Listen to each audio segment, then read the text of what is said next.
Sorry. I was writing something down. One of these will have HyperClear in it.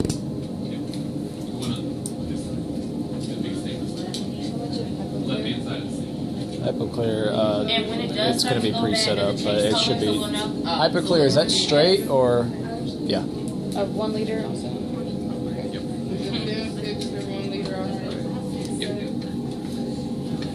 Yeah, and actually, with the ones that you're doing straight, just use a good amount to fill up the tray. You know, since you're not mixing it, just use how much feels right in the tray. It's not going to change the process at all.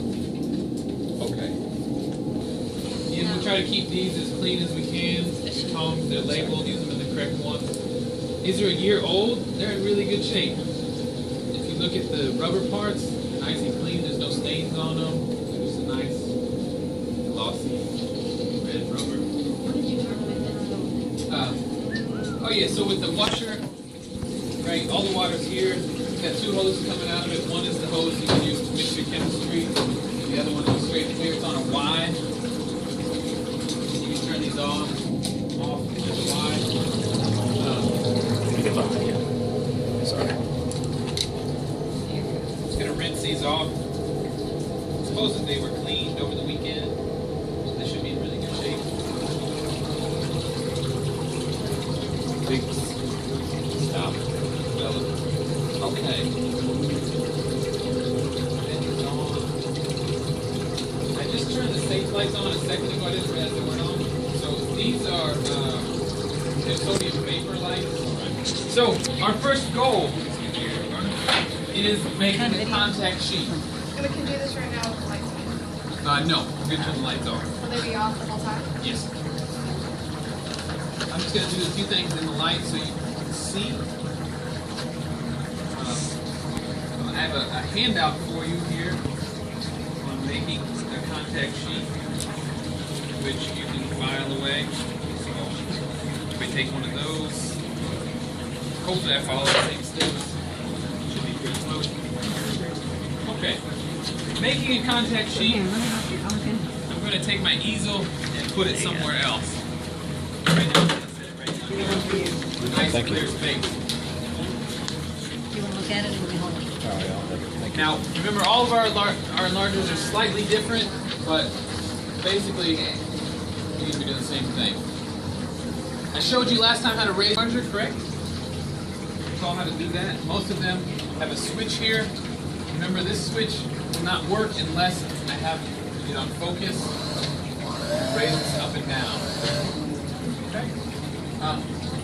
I don't want to leave my light on any longer than I need it to. I don't want to get this thing too hot. I need to make sure that I have a lens in. Right? All of these should have a lens. As of this weekend, they all have a 50mm lens. They all have the same lens. We're in good shape. The other thing I need is to have a negative carrier. Okay? This negative carrier slides right in here. There is a lever on the left-hand side to lower the bottom bellow. I can pull this in and out. There should be one in each of these. If not, down by Dallas, there's a little, down by the floor, there's a little tray that has different negative trays. The top one has different lenses. And the second drawer down says 35mm negative carriers. You'll see ones like this.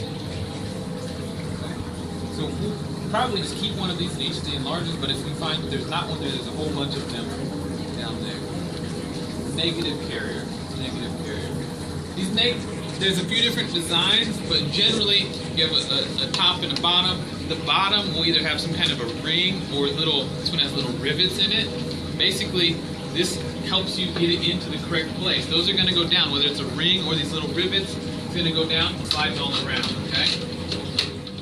If this goes in there correctly, it'll be flat. It'll still turn like this, right? It's just a circle in a circle. It's just sitting down in the circle, so I can still turn it, and that's good. You want to be able to do that.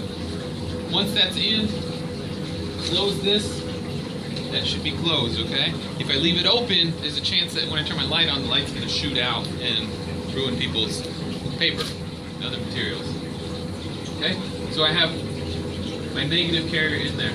I have my lens, and then I have my filter. Now my filter, remember we have a few different filtration systems.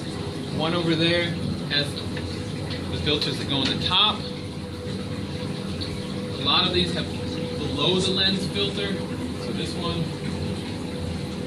has below the lens filter. I have a box of filters here.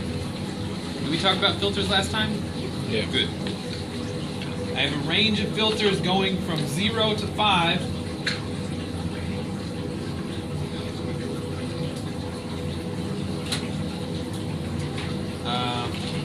This one's missing the 2.5. Most common filter you use is 2.5. It's right in the middle. That'll be your starting point.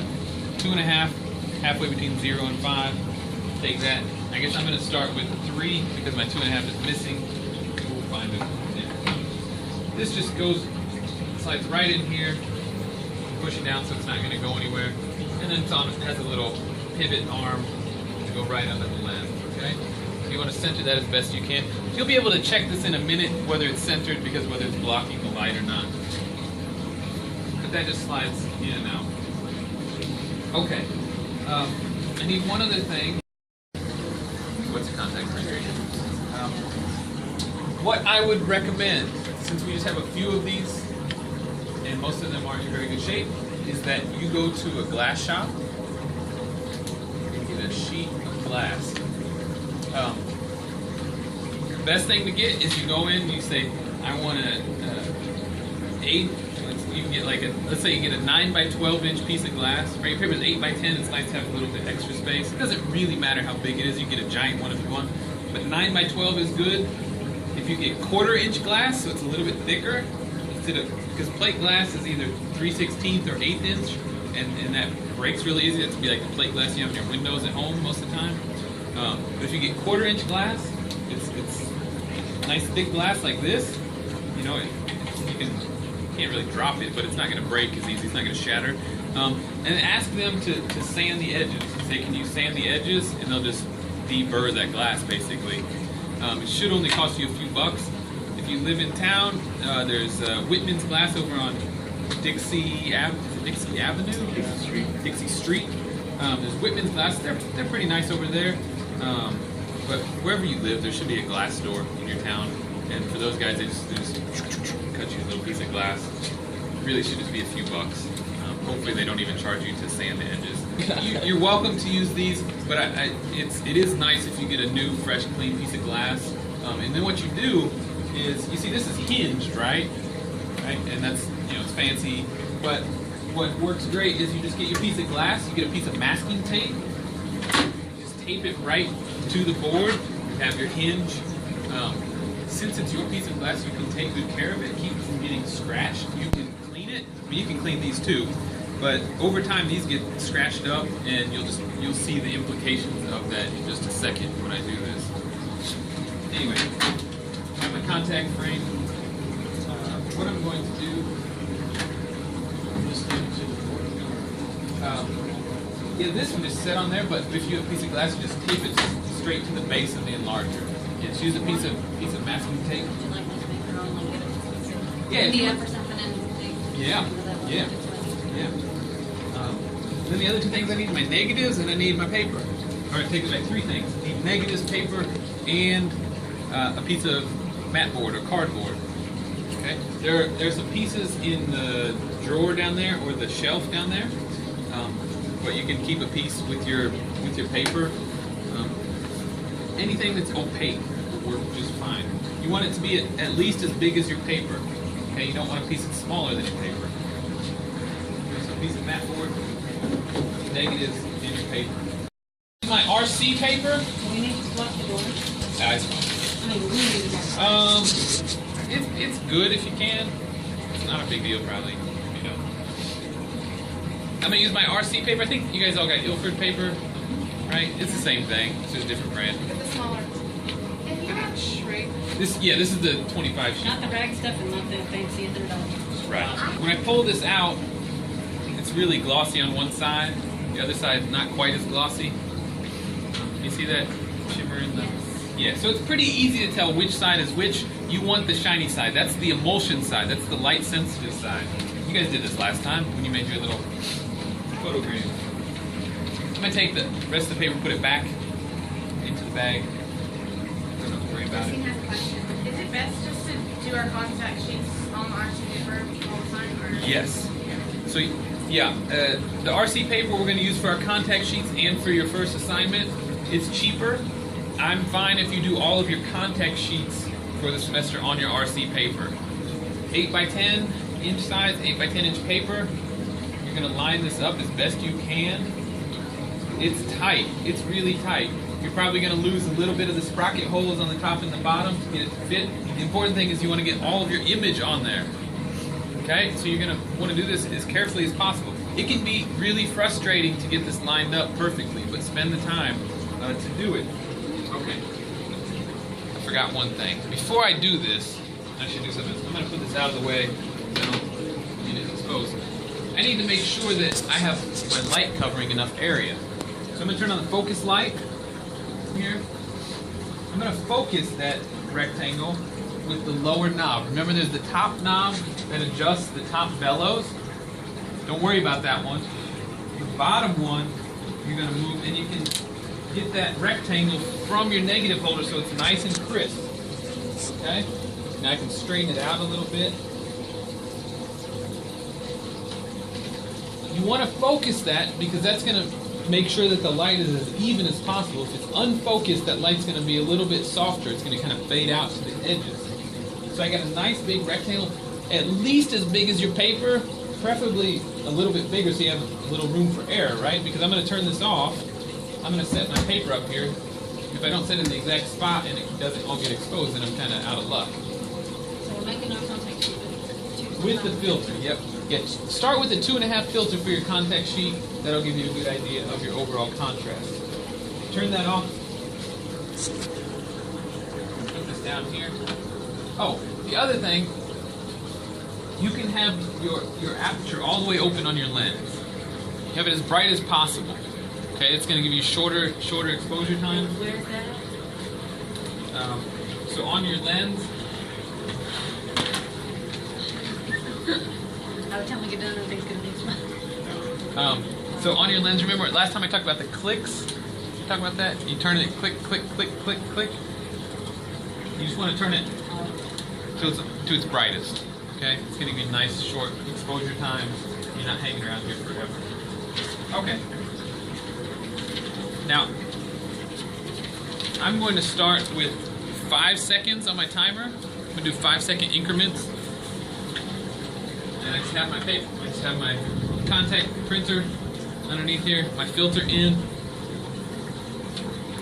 and hit turn it on, 5 seconds. I'm going to cover up part of the paper. I like to do it diagonally across from corner to corner. So you're covering up an 1.5 to 2 inch margin. Hit it again. For another 5 seconds. Another 5 seconds.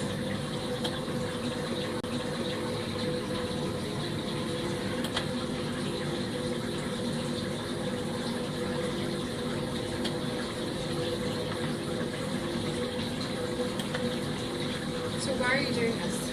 See how long it is. So, yeah, at this point, I'm trying to determine how long of an exposure I need to make the contact sheet. The longer the exposure, the darker it will get. The shorter the exposure, the lighter it will be.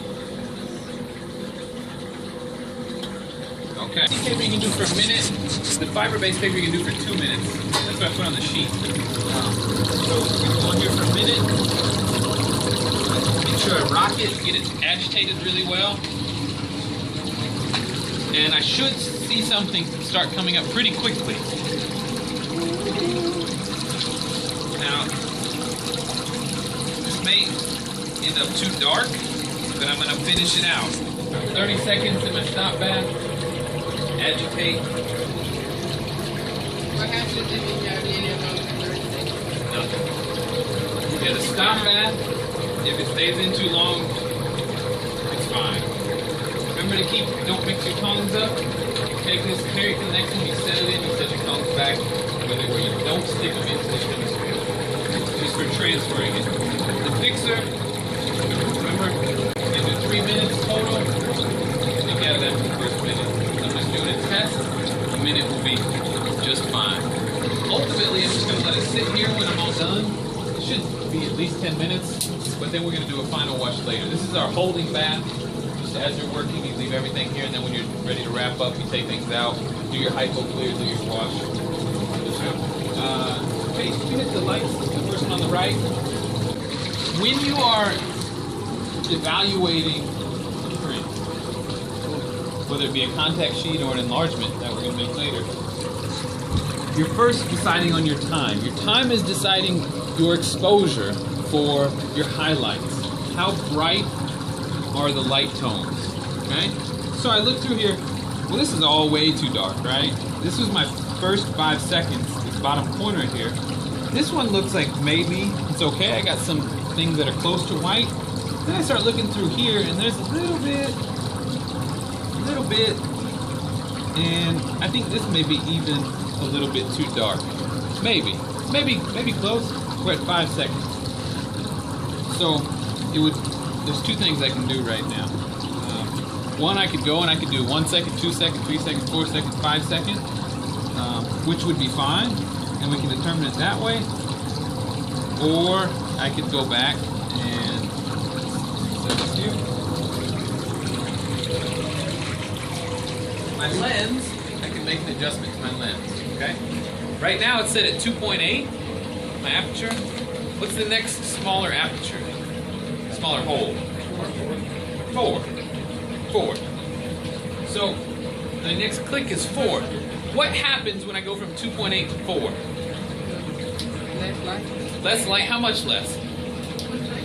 Half. One click, half. So when I click that, half as much light is coming in. So what took me 5 seconds to make that would now take me how much time? 10 seconds. So And that's if it's too bright, right? it's as if it was. Yes. So what? Let me explain here. What I'm trying to do is, so I said, okay, it's around 5 seconds, but maybe it should be a little lighter, maybe a little darker. I don't know. So I can do 1, 2, 3, 4, 5, 6 seconds, which gets tricky because at such low intervals, when I go from 1 second to 2 seconds, that's 50% more time, right? But then I go from 2 seconds to 3 seconds, now that's 25% more time. And I go from 3 seconds to 4 seconds, now that's what, like 13% more time. So it gets decreasingly less percentage-wise as the numbers go higher, right? Because 1 to 2 is 50%.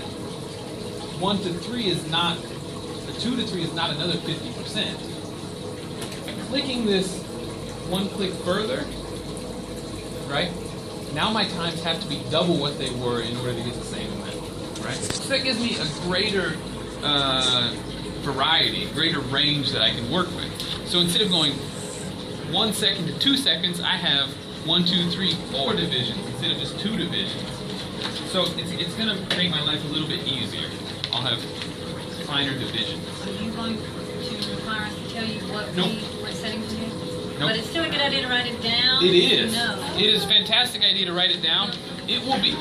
Ultimately, I don't care what your times are. But when you're in here working on a lab day and you're coming out and you're showing me your prints, which you will do every single print that you bring out, you take out into the white light to evaluate, and you show it to me and you say, Mark, I don't like this, but I don't know what to do. You're going to tell me what your time was and what your filter was, and we're going to figure it out from there. Oops, Ariel Gardner setting things up with her hair. Okay, so we're going to try this again. Let's do a new set of exposures. So are you going to change the timer to 10 seconds or are you still doing Oh, to 5? good question, good question. Don't you get the exact same thing? Yes, I would. So here's what I want to do. I did 5 second increments last time. I'm going to go to smaller increments. I'm going to go to 2, which would really be like doing 1 second increments with the old one.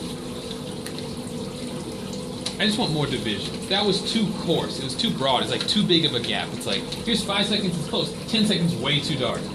15 seconds, super black. And beyond that, it's just all black. I want to get some divisions so I can see. Here's it's gray, a little bit darker gray, a little bit darker gray, so I can make a better decision. So I'm going to go smaller increments, okay? just stopping that lens down gave me finer control over it. Smaller ink. That's all. Nothing tricky. Just less light coming out each time I click the button. Okay, so let's try this again. Okay, 2-second increments. Here we go.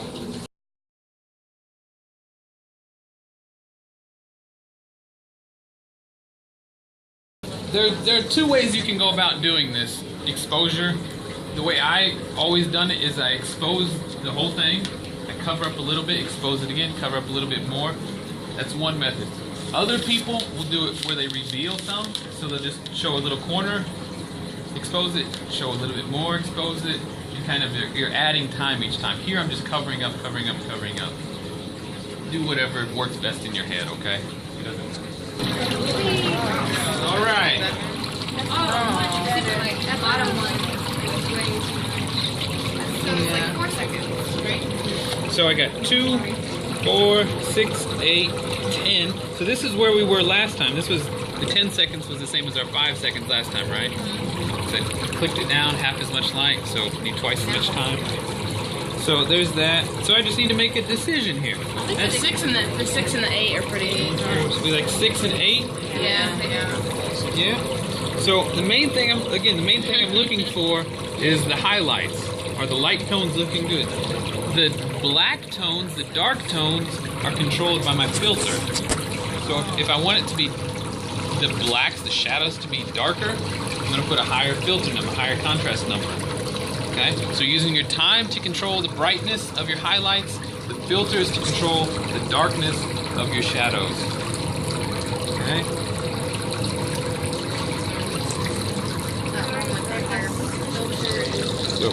So this is with the number 3 filter. It's fine. Like, this is not perfect.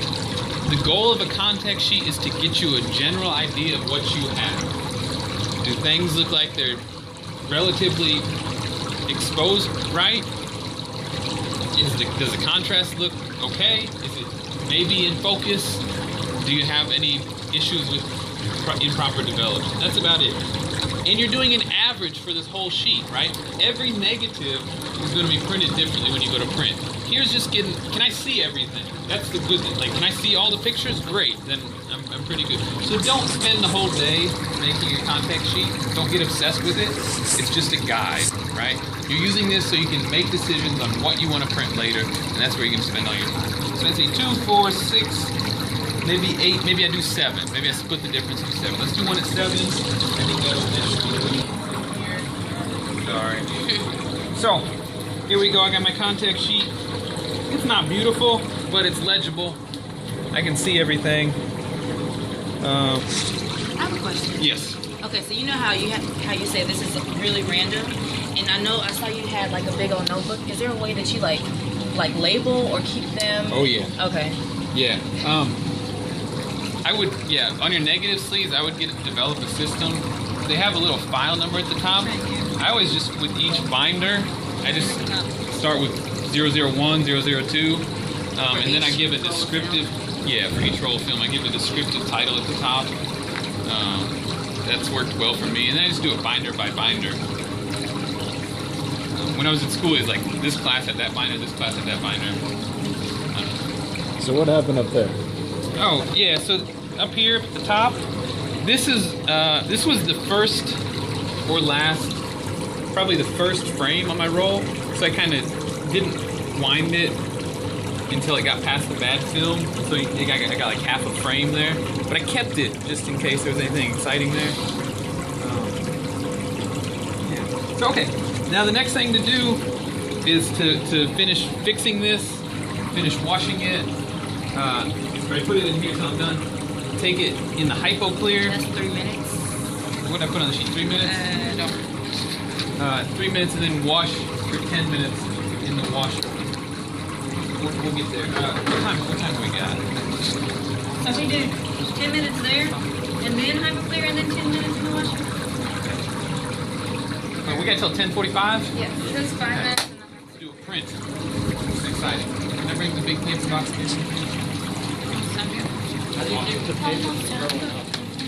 Yeah. That you want to print? Okay. Done with your contact frame?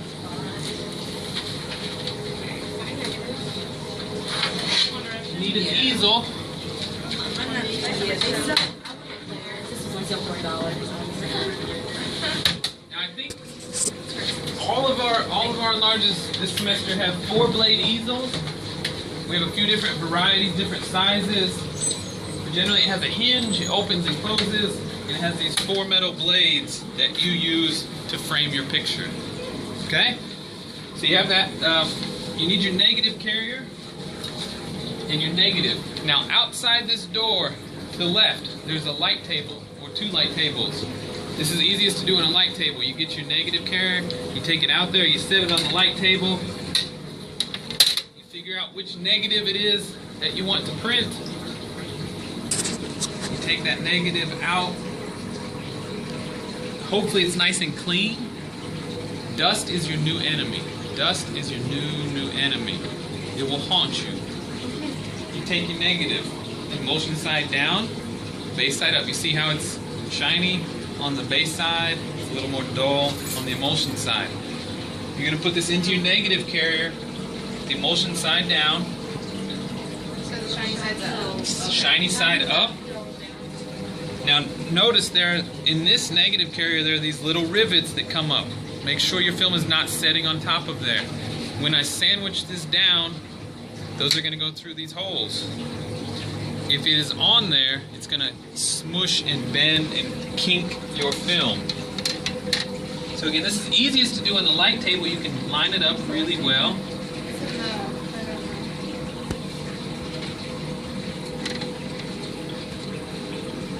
Okay, so I have my negative in there.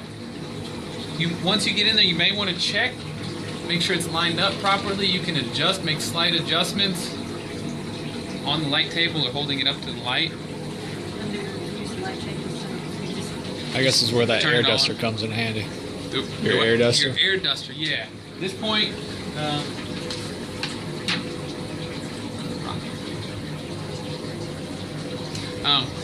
you have your anti-staticum cloth, that orange thing that came in the bag. I don't have one right here, sorry. What you'll do with that, if you need to clean your film, simply take your cloth, open it up, you lay your film in it, you fold the cloth over it like a taco. Okay? Gently apply pressure with the top of your hand. Gently, not smushing it, just hold it down. You're going to pull that out once. Okay? So again, you have your cloth, you lay your negative, you fold it over the top, put one hand on top, gentle pressure, you slide it out. What you are doing is A, removing the dust, but B, removing the static. Okay? So you just do it one motion. You don't go back and forth and back and forth. Okay? Just pull it out, remove the static, you load it in here. Once it's in here, your anti-staticum cloth is not that much help. It's hard to do much.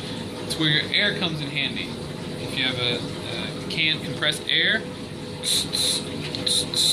Now, when you do that, you have your air. You don't want to tilt your can. If you tilt your can, you risk that the propellant will come out with the air and get on your film. You want to have your can vertical. You rotate your negative carrier. So if you need to do it at an angle, you turn this. You may want to wait to do that until you're in here, right? You have to travel from out there to in here to pick up dust. You may want to do it right before you stick it in here. You'll find your own system for eliminating dust. Sometimes you won't even see the dust until you make the print, and I don't know where it comes from. It's just magic. Okay. You may want to dust this off. It won't show up the same as in the film because it won't be focused, but yeah, it's good to keep everything clean. Can you use the anti-static? Yeah, you could. Okay, so one thing I didn't mention, but I like to put my negatives in upside down. Not with the emulsion up. The emulsion's still down, but I turn it around 180 degrees. So when I'm looking at it, these people's heads are facing down instead of up.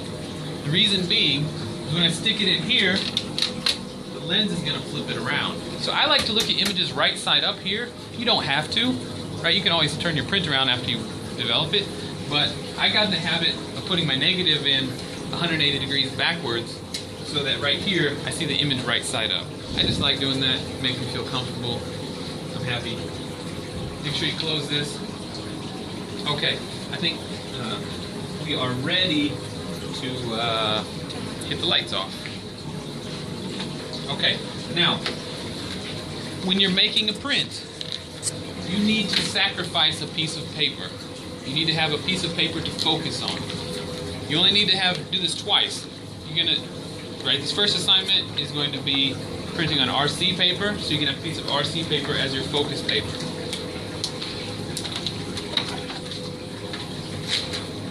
Colin, are you in here? Yeah. Do you have your pen? I'm going to use it in a minute. Hold on to it. Okay. Again, my paper goes in motion sign up. These easels have little notches in them for different paper sizes. This has a 5x7, or a 4x5, and a 5x7, 8-inch and 14-inch slot. Your paper slides right into that notch. And you can, there's just a little bit extra room, so you slide in there, you can jiggle it back and forth, right?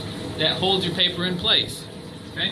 Now I can lower my easel blades down, goes on top of it. Now I need to focus my image, okay? I turn my focus light on. Whoa, it's giant. I'm gonna open my aperture all the way so it's as bright as it can be so I can see it nicely. I'm gonna move my filter out of the way so it's even brighter. Now I'm going to start to focus my image. Now that's really huge, right? It doesn't fit on my paper. I'm going to lower my carriage down.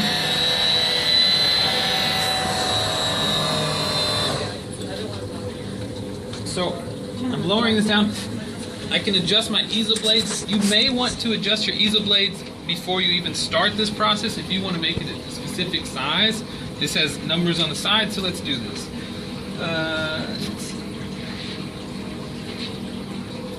Once we do it the first time, and we sacrifice this paper, Yep. then we know exactly what height it has to be. Nope. You are going to use the same piece of paper every time you make a print. You're going to use this as your focus piece, so you can square up your image, get it focused. Now, if you stay at the same and larger, yeah, it's going to be the same height each time, same size. Okay. Now, this has the mechanized switch on the side, but if you need to make finer adjustments, there's a little wheel on here. You can go up and down. So if you can't get it right doing this, which you usually can, it's pretty sensitive. You can do that. Yeah, you want to use this piece of paper because it is the exact height that you're going to be focusing when you make your print, right? I know it seems minuscule, but like the difference between the base of the easel and then where your paper is different. So if you focus on the bottom, when you stick your paper in, your print will be out of focus. If you use a different piece of paper, different thickness, it'll be out of focus when you go to make your print. Would the RC paper be the same thickness as the other paper? No, that's why I said, that's why you'll need two pieces. You'll need one piece of RC when we're doing these first RC prints, and then one piece of fiber paper when we get to do the fiber paper. Okay. You have a grain focuser. Eric, can you hand me that one right there? We have a few different kinds. We have these little blue ones, we have these silver ones, and we might have some dumpy black ones, like these tubular ones. These are grain magnifiers, grain enlargers. They can be a little tricky to get used to, but you need to use this to make your prints. Okay? Grain focuser. A grain focuser. It says grain focusing scope. I just call it a grain focuser. Okay? This goes down on the print. I look through this eyepiece. Now, I roughly focused it by eye. I was just looking at it. Okay, it looks sharp. But I need to look through here to focus using the grain. Man, I'm good today. Spot on. Yeah. So what are you checking? How does that work? Yeah, what are you doing? So, what I'm doing right now is I am looking through this hole to see if I can see the grain of the film. It should look like salt and pepper, little specks. I think. Yeah, you can each take a look through. Now, it's a little tricky to look through. It's kind of like when you look through a telescope and you're like, I don't see the circle. And then you got to move your eye around until you see the circle of light. Yeah. Ma'am. So if everybody wants to take a peek through there, Can you do it with glasses on or? those actually have diopters, so you could adjust the distance if you want to take your glasses off. But I think you'll be fine with glasses. But you're looking for that grain. If you don't see that grain, it's not in focus. You need to adjust it back and forth. You're rocking the focus back and forth till you see that grain.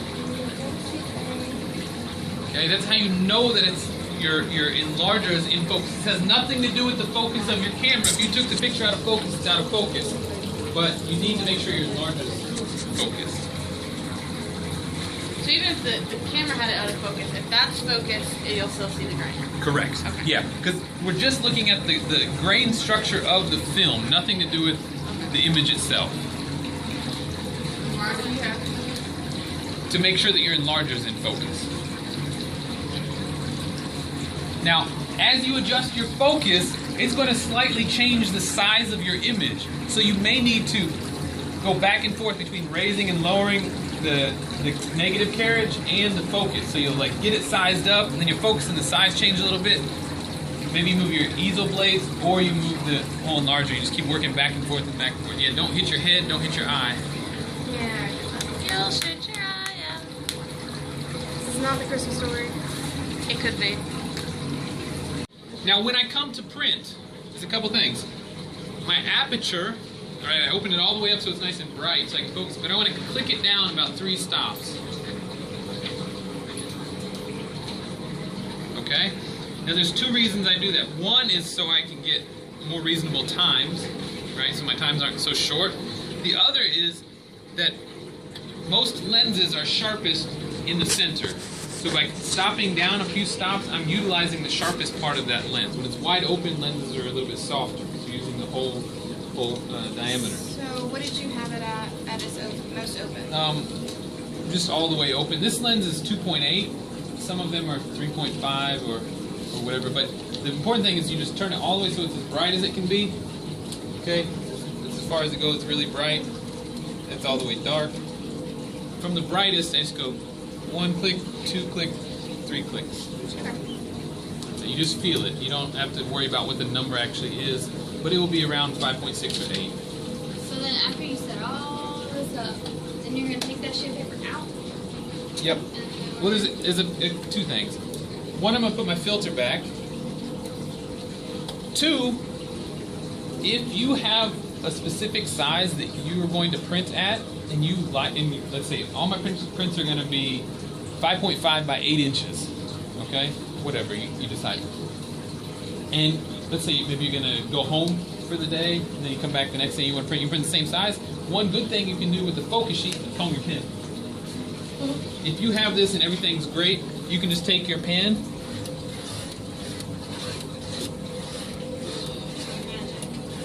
and you get your box on here. Then when you come back, you have this template. You can come in and you can set your easel blades right to there, and then you're just adjusting your image so it fits that rectangle. So now every time I come, my print is the same size, right? Consistency, consistency, consistency. This is a great way to work. If you're working in a series and you got 6 prints and you want them all to be the same size, make yourself a template, right? So now I just come in, I just stick this in here, I adjust my easel blades, doesn't matter which enlarger I'm on, get my easel blades right to those lines, focus my image to that size, and I'm good to go. Instead of like, well, this is 8.25 right here. You got it. You got it. It's all centered. It's perfect. Ready to go. Thank you, man. Okay, so this is my focus paper. I keep that one forever and always focus my image on there.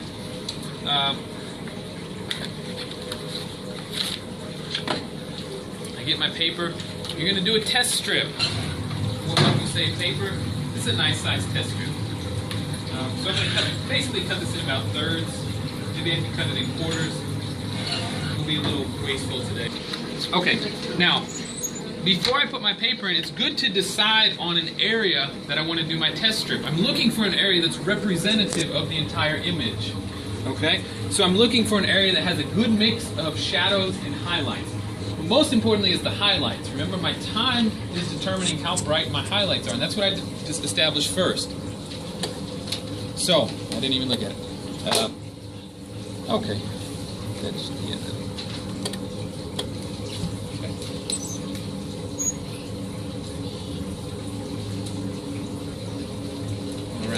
Now, I'm going to start with 2 second increments and see how that goes. This may be way too short of increments. Let's do 3. Let's start with 3-second increments. Double check, got my negative in, got my filter in, got my timer set. Okay, I'm ready to go. It's focused. It's focused. Now, the thing is, when I put this cardboard on, this mat board, I want to make sure I don't shake anything. I don't want to move anything. I'm just gently laying this over the top, covering up a small section. Do another 3 seconds. Gently pick it up, slide it over, place it back down. You don't want that paper to move because you're exposing it again and again. If it moves, it's going to look all blurry and you're not going to get a true sense of what the image is. So we're doing similarly to what we did with the contact sheet. So we're doing it with the image itself. Yes, ma'am. Are you ready? Okay. So I got my print. Always need to take it under white light to evaluate it. Which one? The second one? And so I got 3 seconds, 6 seconds, 9, 12, 15. They're all kind of dark. Now, I'm looking at this and saying this is too dark, but also there's like no contrast in it. It's really flat, gray, gross. So I'm at a number 3 filter right now, and I know I need to go to a higher filter. Typically, you're going to establish your time first and adjust your filters. So, sorry to interrupt. A 0 equals less contrast, 5 the most contrast. Yes. Okay, so that's 3 seconds. But 3 seconds is really short, so what am I going to do? Are you going to turn the aperture on? Use a smaller aperture. Okay, wait. We're using a smaller aperture. Okay. To even less light, so we get a bigger difference. So then the highlights will show up. Well, so we can get a bigger contrast between, instead of being like 1 second, 2 second, 3 second.